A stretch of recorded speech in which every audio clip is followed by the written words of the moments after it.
Sanibona, ngaphambi singene kwivideo namuhla, ngithi angithathe lethuba ngibonge isupport nothando nesikhombise lona lingaphezu kokucabanga kwethu.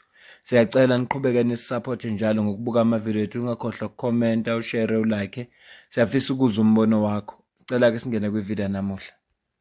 Members of the media, yekani ukuthi manizwe into nge-MKP seniyotatazela. Sengathi kufizwe ngathi mhlawumbe makunikezwe i-MKP kuzofa abantu kwaZulu Natal. No, nothing's going to happen. Kanti kwenze njani kwaZulu Natal? Manezwe igama le-MKP noma nezwe i-NFP izohlala ne-MKP seniyolunywa utwayi. Don't scratch where it doesn't itch. Kule insuku ezedlule sikhulume kakhulu ngo-Dr. John Mandla Kayisehlophe, o-Deputy President womkhonto wesizwe party, emveni kokuba ethatha isinqumo sokususa umama Colin Makhubela esikhundleni sokuba uChief Whip, wayesebeka ubaba uDes van Rooyen.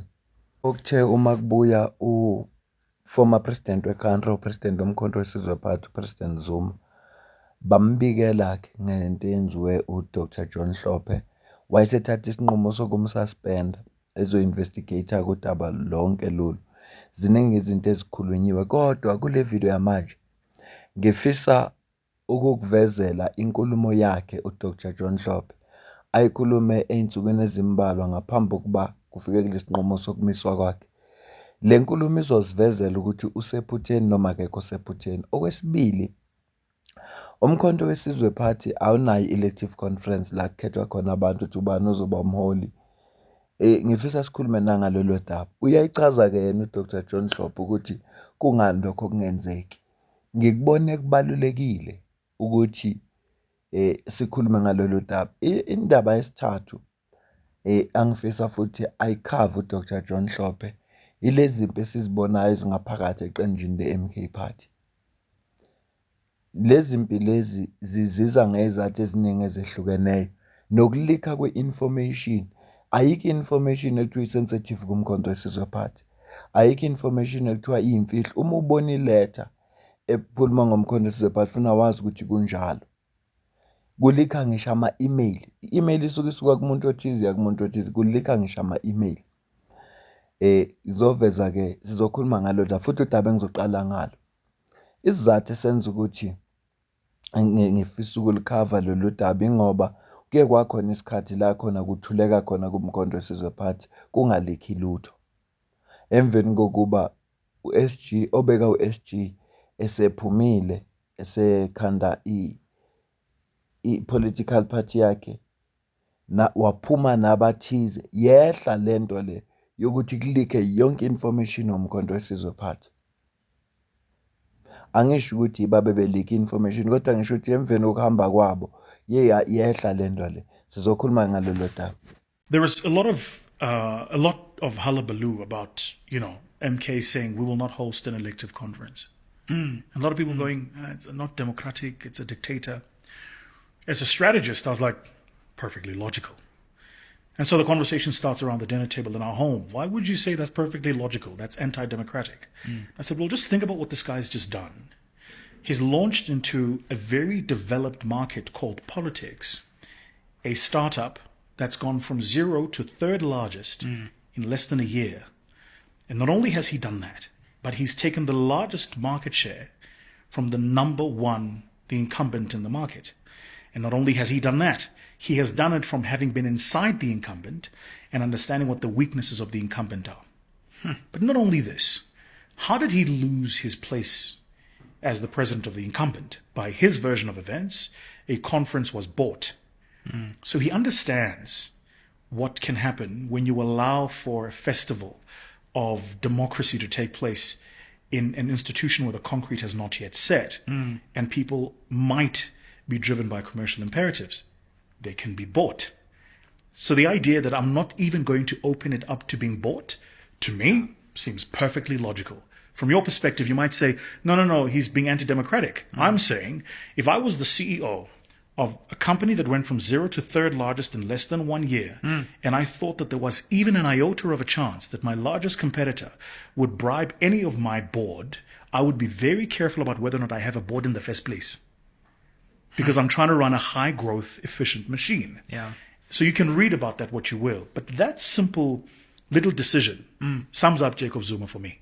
It sums him up. It sums up his ability to think 5 steps ahead of where the rest of us are thinking, which most people can do given the chance.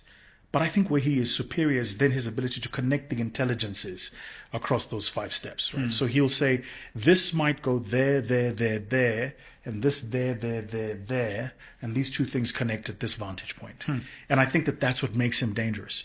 And it also is very ably assisted by the fact that most of society in South Africa specifically either doesn't like him or underestimates him.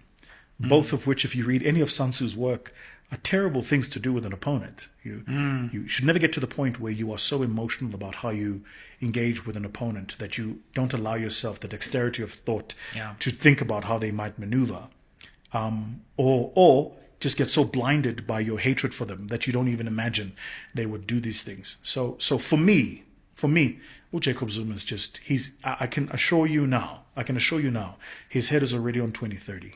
I'm willing to bet. To bet. And I think what a lot of us see in terms of the things that become public, for him it's fanfare. I think it's the trinket show where he goes, look at this, but he's actually here crafting this thing. It's this fighting to get back into the ANC. I think it's this, but he's actually here building this thing. And I think if we're not wise and we're not reading it correctly, we will miss it. Ake siwubuke umkhonto wesizwe party mina nawe siwubuke ngamehlo engqondo. Umkhonto wesizwe party uzohlanganisa iminyaka emibili if I'm not mistaken. Uzohlanganisa 2 years. Ngay-16 zika December. Ukhona. Kodwa sobe nezingxabano ukwedlula ama-political parties okudala ekhona. And umkhonto wesizwe party uye waba nalento le fictionalism ukuthi usibanibani bahamba nobani. Usibanibani kwakhona iqembu likaDuduzile, kwakhona iqembu likaFloyd, kwakhona iqembu likabani. Aku-imagineke siwubuke mina nawe ngamehlo engqondo ukuthi umkhonto wesizwe party uthatha isinqumo manje sokuthi hayi kusondela i-anniversary yomkhonto wesizwe party uzoyibihlanganisa mhlawumbe u3 years noma u2 years uzoba ne-conference ngalolo suku. Awucabanga ukuthi i-political killing stars team ingaba nomsebenzi emveni kwalapho ngoba kungaphuma idumbu. Ngathi bebanga manje nje. Awu-imagine la sekuthiwa kuzovotwa khona. Awuboni ukuthi isitha se-MK singalithola ithuba lokuthenga abantu abathize. Phela lento le yokuthenga abantu abathize ayiyona imfihlo into ekhona. Siyazi ukuthi our Lord and Savior uCyril Ramaphosa ula khona ngoba kwathengwa abantu abathize. Wasitshela uRopesoff, wasitshela no-Gigabyte. Angizukubafaka ama-video wabo kule video le. Ngoba kodwa leyo into esiyaziyo nje engesiyimfihlo. Ukuthi uRopesoff wasitshela ukuthi bathenga ubaba uDidi Mabuza no-Gigabyte wakuconfirm ukuthi bayathengwa abantu kuma-conference. Awu-imagine nje ukuthi kungenzakalani. So lento esho uThembe kwayiqiniso. MK party kusafuneka ibe ne-solid foundation. Kuseningi umsebenzi kusafuneka wenzeke. If you gave me a Department of Justice to head, I will sail through. You'll head it up. I know it in and out. I was a victim of it. I implemented its policies and the laws. I was a judge for 29 years. I know the Department of Justice in and out. The lower courts, the higher courts, everything. But Judge Hlophe, we've seen a whole lot of infighting within Umkhonto Wesizwe. Yes. I don't know how many times you've changed your Secretary General and so on. From an outsider, I do see a lot of instability that's happening internally. What do you think causes that? Is it ideological differences? Is it power struggles? Definitely not. I'm sorry to be rude. Yeah. Definitely not ideological. We must all sing from the same hymn book. But I will explain this. NgesiXhosa. Yes.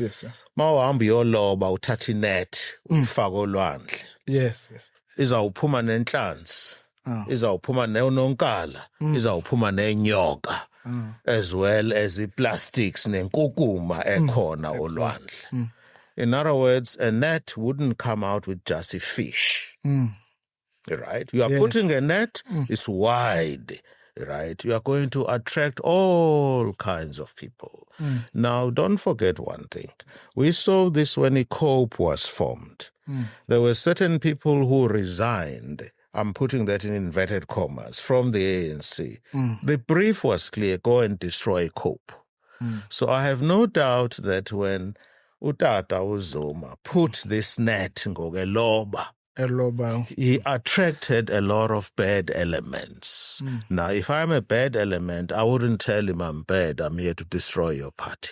I would say I'm very loyal to you. Yes. Now, Utata Zuma is very clever. There is no doubt about it. He's very clever. But obviously, he's a human being as well. Yeah. He, basically, I think instability, as you call it, has occurred because a lot of people he trusted a lot of people who came there and then were beginning to see their Angase ngithi khona engizokuphawula ngizobe ngiyayona yonke le nkulumo. Uma ngathi nje khona engikuphawulayo ngizobe ngiyayona yonke le nkulumo. Futhi alikho iqiniso ledlula leli. Sikubonile lokhu kwenzeka ngoba ama ground forces eMKP awanayo inkinga. Inkinga elapha kulabantu abafuna ikhundla. Nakulabantu abalwela ikhundla cause for them, they are not there to serve. No, it's for their personal gain. They are not there to serve. Yengakho ubone kuba nesixakaxaka esinje. Njengoba eshoko uDr John Hlophe, uma uphosa inet olwandle no izobuya nayo yonke into. Yonke into izobuya nayo. Asedluleleke kule video engifisa ukuyicaphuna yakhe asichazele ukuthi ngabe isinqumo esithathiwe ngaye sokuba suspend kusazo investigatewa basephutheni noma abekho sephutheni. So in terms of the party itself, is everything central to Ubaba? Does he take the decisions? Are we going to see any, conferences internally in the party for you Let me to explain that. democratically elect leaders, or is everything is still central to the president? We believe in what we call democratic centralism. In other words, put it this way, Zuma is not a dictator. We meet every 2 weeks. We have what we know as national officials. I'm one of the national officials. Yes. They are as follows. It's the president, it's the deputy, that is myself, the SG, the deputy SG, national chairperson, 5, 6 deputy national chairperson, 7 TG, and number 8, national organizer. And then those are the national officials. In addition to that, you have the head of presidency, the head in the DP's office, that is Commander Kupega, as well as the national spokesperson, that is Commander Ndlela, Nhlamulo. Yes, those have a right to sit and deliberate and participate in meetings of the national officials. Okay. Anything goes via the national officials. Right? We don't do anything. No, Baba, there is nothing that he does without letting us know. I will give you an example. We have just made the last changes. Kuma MPs in the National Assembly now. The list was taken by me from the former Chief Whip, Umzwanele Manyi. I took it to Ubaba when we met as national officials. We went through the list because that was the last opportunity we had to revise the list in terms of IEC rules and regulations. Yeah. We went through the whole list and the list was updated in the presence of Ubaba and adopted by the national officials. That's how we work Umkhonto weSizwe. Ukhumbula iletter noma istatement esasiphuma kuMkhonto weSizwe Party sathi icala lakhe noma iphutha lakhe elenza ukuthi kuthiwa uyasuspendwa kusa-investigatewa elokuthi wathatha isinqumo yedwa engaxhumananga ne-National High Command. Manje ngikubone kubalekile ukuthi achaze yena ukuthi basebenza kanjani njengomkhonto wesizwe party.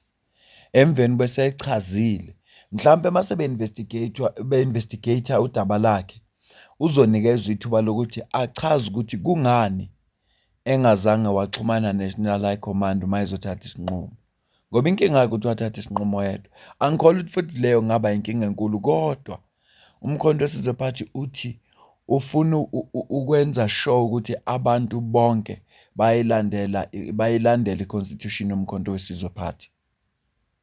Ufuna ukwenza sure ukuthi abantu bonke bayazi ukuthi uma uphambene ne-constitution uzojeza. Angikholwa ukuthi ngayenze bayenza into issue kakhulu.